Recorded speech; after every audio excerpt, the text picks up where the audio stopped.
ایران کے اوپر امریکی اور اسرائیلی حملہ جو ہے ایک ایسی سٹیج پر آ گیا ہے جس سے امریکہ کی ڈیڈ لائن بھی قریب آ رہی ہے، لیکن ٹرمپ کے جو بیانات ہیں اس سے ایک نئی خوف کی لہر بھی ہے پوری دنیا میں۔ جو انہوں نے تازہ ترین اپنی سٹیٹمنٹ سوشل میڈیا پہ پوسٹ کی ہے، وہ کہتے ہیں کہ آج رات ایران کے اوپر ایک ایسا حملہ ہو سکتا ہے جس سے ایک تہذیب مکمل طور پر مٹ جائے گی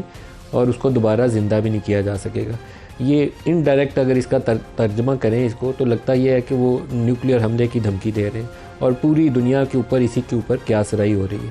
تہذیب کو مٹانا، جس طریقے سے ہیروشیما اور ناگاساکی دنیا کی تاریخ میں ایک ہی موقع ہے جس میں نیوکلیئر استعمال ہوا، اور وہ امریکہ نے کیا تھا جاپان کے اوپر، اور اگر وہی طریقہ وہ دوبارہ استعمال کرتا ہے تو دنیا کا کیا بنے گا، یہ شاید امریکہ کو اس پہ آنکھیں اپنی بند نہیں کرنی چاہیے۔ اس کا انجام کسی کے لیے بھی اچھا نہیں ہوگا، نہ صرف اس ریجن کے لیے بلکہ اس کے پورے اثرات جو یورپ اور امریکہ پہ مرتب ہوں گے اس سے وہ انہیں اپنی آنکھیں نہیں چرانی چاہیے۔ ابھی تو ہم تیل کی قیمتوں کا ذکر کرتے ہیں کہ آبنائے ہرمز بند ہے تو اس کا نتیجہ کیا نکلے گا، کیونکہ $115 کے اوپر WTI اس وقت ٹریڈ کر رہا ہے پر بیرل، اور جو یورپین مارکیٹ کے اوپر ہے وہ بھی اس سے زیادہ قریب ہی ہے، زیادہ دور نہیں ہے۔ ڈیڈ لائن گزرتی ہے، تناؤ اور بڑھتا ہے، جس کے اب خدشات بڑھ گئے ہیں کیونکہ انہوں نے خار کے اوپر حملہ کیا۔ جواب میں ایران نے جا کے سعودی ایک پیٹرو کیمیکل فیسلٹی ہے اس کے اوپر اٹیک کر دیا جو ٹوٹلی اننیسیسری تھا، اور اس کے نتیجے میں ایک ایسی کشیدگی کی صورتحال ہے جس سے لگتا یہ ہے کہ یہ جنگ پھیل سکتی ہے اگر کچھ ایسے لوگ جن کا دماغ صحیح سوچتا ہے اور صحیح فیصلہ کی قوت رکھتا ہے وہ اس طرف فیصلہ نہیں کرتے ہیں۔ پاکستان کے لیے ایک اور بھی بڑا چیلنج ہے اور وہ بہت سیریس چیلنج ہے، اور ایران کو اس کے اوپر بار بار باور کروایا گیا۔ فیلڈ مارشل صاحب نے بھی اپنے فون کے اوپر ان کو باور کرایا، ڈپٹی پرائم منسٹر نے بھی فون کر کے ایرانی قیادت کو اس کے اوپر باور کرایا، لیکن ایران کے اندر ایک طرف ان کی سویلین سیٹ اپ ہے جس میں ان کے صدر صاحب ہیں، فارن منسٹر ہیں، اور ساتھ ان کی پارلیمنٹ کے سپیکر ہیں جو پاکستان سے انگیج کر رہے ہیں۔ ان کو باور کروایا کہ یہ صورتحال اگر آپ سعودی عرب پہ اٹیک کرتے ہیں تو پاکستان کے لیے چیلنجنگ سچویشن پیدا کر دے گی، کیونکہ پاکستان اور سعودی عرب ایک دو طرفہ ڈیفنس پیکٹ میں ہے جس میں attack against one attack against all والی سچویشن ہے، اور ہم نے وہ معاہدہ سائن کیا ہوا ہے اور ہم نے طے کیا ہوا ہے، اور معاہدہ نہ بھی ہوتا تو پاکستانی پوری قوم اس مسئلے کے اوپر، پوری مسلم امہ میں بھی ایسا ہی احساس ہے، لیکن پاکستانی قوم اس معاملے کے اوپر کافی جذباتی بھی ہے کہ حرمین شریفین کی جو حفاظت ہے یہ ہمارا فرض ہے، اور اب تو ہم فارمل ایگریمنٹ میں بھی ہیں اور پوری پاکستانی قوم کی اس کو سپورٹ ہے۔ اگر آپ سعودی عرب کے اوپر حملہ کریں گے تو ایک ایسی کشیدگی کو آپ ہوا دے رہے ہیں جہاں ہم آپ کو سپورٹ کر رہے ہیں اس تنازع کو سمیٹنے کے لیے، تو ہمیں بھی کہیں سائیڈ نہ لینی پڑ جائے۔ پاکستان اس چیز کو گریز کر رہا ہے، تو پاکستان سے آج دو بیانات آئے جو بہت ہی اہمیت کے حامل ہیں ایران کے سعودی عرب کے حملے کے بعد، جس کو ایران اوائڈ کر سکتا تھا، لیکن وہ جو ایرانی ریولیوشنری گارڈز ہیں وہ شاید اس مسئلے کے اوپر سوچتے ہیں کہ جہاں ان کو ہٹ کرنا ہے وہ اپنی مرضی سے کر سکتے ہیں، اس بات سے سوچے بغیر کہ پورے ریجنل سناریوں میں اس کے اثرات کیا مرتب ہوں گے۔ سنجیدگی سے ایرانی قیادت کو اس کے اوپر فیصلے کرنے چاہیے۔ کور کمانڈرز کا اجلاس ہوا، اور کور کمانڈرز کے اجلاس کے بعد کہا گیا کہ یہ جو پیٹرو کیمیکل فیسلٹی سعودی عرب کی ہے اس کے اوپر حملوں کی پاکستان مذمت کرتا ہے، کور کمانڈرز مذمت کر رہے ہیں۔ کور کمانڈرز کانفرنس نے اس کے اوپر تشویش کا بھی اظہار کیا، اور انہوں نے کہا کہ یہ ٹوٹلی غیر ضروری ہے۔ ایران کے سعودی عرب پر حملے تنازع کے حل کی مخلصانہ کوششوں کو نقصان پہنچا رہے ہیں۔ سعودی عرب نے اشتعال انگیزی کے باوجود تحمل اور محتاط رویے کا مظاہرہ کیا ہے۔ پاکستان کی عسکری قیادت کا سعودی عرب کی غیر متزلزل حمایت کا اعادہ، اور پرائم منسٹر نے MBS سے کال بھی کیا اور اس کے اندر بھی سیم سٹیٹمنٹ کو دہرایا گیا۔ پاکستان کی طرف سے سول اور ملٹری لیڈرشپ دونوں نے اس بات کو بیسیکلی انڈورس کر دیا ہے کہ اگر ایک ایسی صورتحال پیدا ہوتی ہے جہاں پر سعودی عرب کے ساتھ وہ جو ہمارا دفاعی معاہدہ ہے اس کے تحت پاکستان کو سعودی عرب کی حفاظت کی خاطر، حرمین شریفین کے تحفظ کی خاطر اگر کوئی ایکشن لینا پڑتا ہے تو ہم سعودی عرب کے ساتھ کھڑے ہوں گے،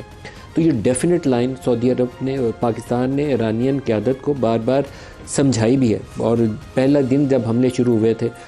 ارامکو کی ایک فیسلٹی ہٹ ہوئی تھی، تو اس کے بعد بھی پہلے فیلڈ مارشل نے کال کی، پھر ڈار صاحب نے کال کی اور پوری تفصیل بھی انہوں نے بتائی۔ تو یہ دو اس وقت چیلنج ہیں، ایک تو آج رات کی ڈیڈ لائن گزرنے کے بعد ایران کے اوپر اسرائیل اور امریکہ کیا کریں گے، دوسرا اگر سعودی عرب اور ایران کے درمیان صورتحال خراب ہوتی ہے تو پھر پاکستان کے لیے بھی ایک فیصلے کی گھڑی ہے، پاکستان کو اس کے اوپر کیا کرنا ہے۔ سر پہلے تو جو ٹرمپ صاحب کا بیان ہے کہ آج رات پوری ایک تہذیب کو مٹا دیں گے، آپ اس کی انٹرپریٹیشن کیسے کرتے ہیں؟ صدر ٹرمپ جو ہے بہت انتہا پسندانہ بیانات دے رہے ہیں، اور انہوں نے حال ہی میں بڑی ایکسپلیٹو لینگویج بھی استعمال کیا ہے، لیکن اب جو ہے وہ جو ان کی فریزیولوجی اور بھی زیادہ خطرناک ہو گئی ہے۔ انہوں نے کہا کہ ایبسلیوٹ ڈیمولیشن، تو جس کا مطلب یہ ہے کہ وہ اس میں ایک طرف تو یہ کوئرسو ڈپلومیسی ہے، یعنی ہم سمجھتے ہیں کہ اس قسم کی جب دو ممالک متحارب ہوں، ایک دوسرے کے آمنے سامنے ہوں، تو یہ زبان استعمال کی جاتی ہے تاکہ دوسرا ملک جو ہے اس سے خوفزدہ ہو کر جو ہے ان کی غیر مشروط طور پر ان کی بات مان لے۔ لیکن دوسری طرف جو ہے زیادہ خطرے کی بات یہ ہے کہ انہوں نے جنگی تیاری بھی پوری کی ہوئی ہے، وہ ایک زمینی آپریشن کے لیے بھی تیاری کی ہوئی ہے، اور اس کے بعد جو ہے فضائی حملوں سے واقعی جو ایران کا کرٹیکل انفراسٹرکچر ہے اور اس کے بعد ان کے پل تباہ کر سکتے ہیں۔ پیٹرو کیمیکل فیسلٹیز کے اوپر پہلے ہی حملے ہوئے ہیں اور بہت وسیع پیمانے پہ ہوئے ہیں، ان کی جو ہے جو اسٹیل انڈسٹری ہے اس کو ڈیگریڈ کر دیا گیا ہے، جامعات، میڈیکل ریسرچ انسٹیٹیوشن سارے کے سارے حملے کی زد میں آئے ہیں۔ یہ سب پہلے سے ہو رہا ہے، یعنی یہ نہیں کہ وہ سول انفراسٹرکچر کے اوپر وہ حملے نہیں کر رہے ہیں، لیکن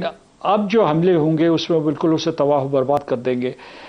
ادھر ایران نے یہ دھمکی دی ہے کہ اگر ایسا ہوتا ہے تو وہ خلیجی ریاستوں میں جہاں جہاں بھی امریکہ کی انٹرسٹ موجود ہیں، جہاں بھی ان کی شراکت داری ہے یا بیسز ہیں،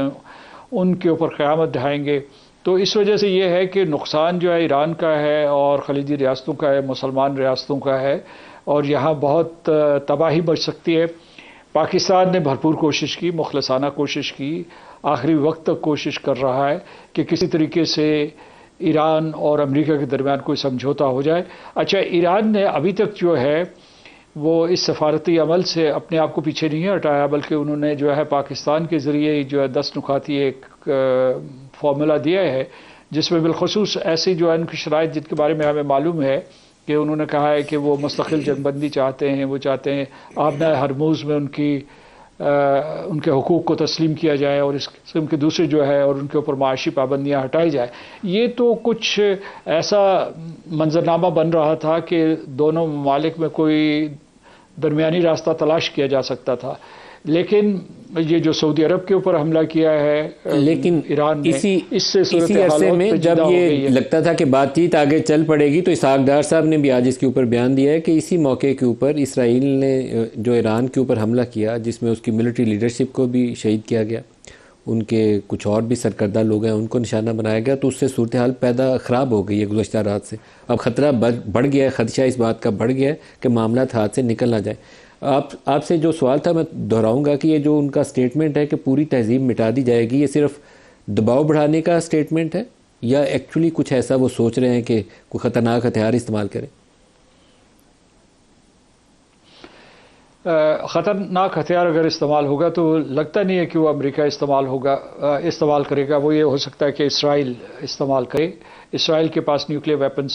موجود ہیں، اور گزشتہ برس جو ہے صدر ٹرمپ نے کم از کم یا ان کی کابینہ نے یہ کہا تھا کہ انہوں نے حملہ اس لیے کیا فردو، اصفہان اور نتنز کی نیوکلیر انسٹالیشنز کے اوپر کیونکہ اسرائیل نے دھمکی دی تھی کہ اگر آپ حملہ نہیں کریں گے تو ہم جوہری ہتھیار استعمال کریں گے۔ تو اس وجہ سے اس کو رکوانے کے لیے، جوہری جنگ کو رکوانے کے لیے انہوں نے جو تنصیبات کے اوپر حملہ کیا تھا۔ جو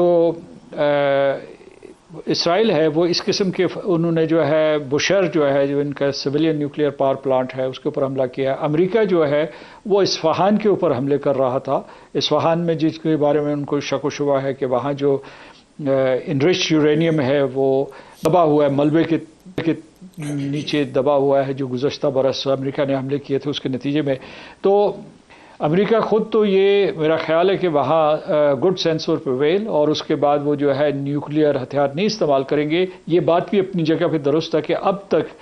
صرف ایک ملک نے نیوکلیئر ہتھیار استعمال کیے ہیں اور وہ امریکہ ہے، اور صدر ٹرومن نے استعمال کیے تھے دوسری جنگ عظیم کے خاتمے پہ، یعنی سن 1945 میں، اور کسی ملک نے آج تک جوہری ہتھیار استعمال نہیں کیے۔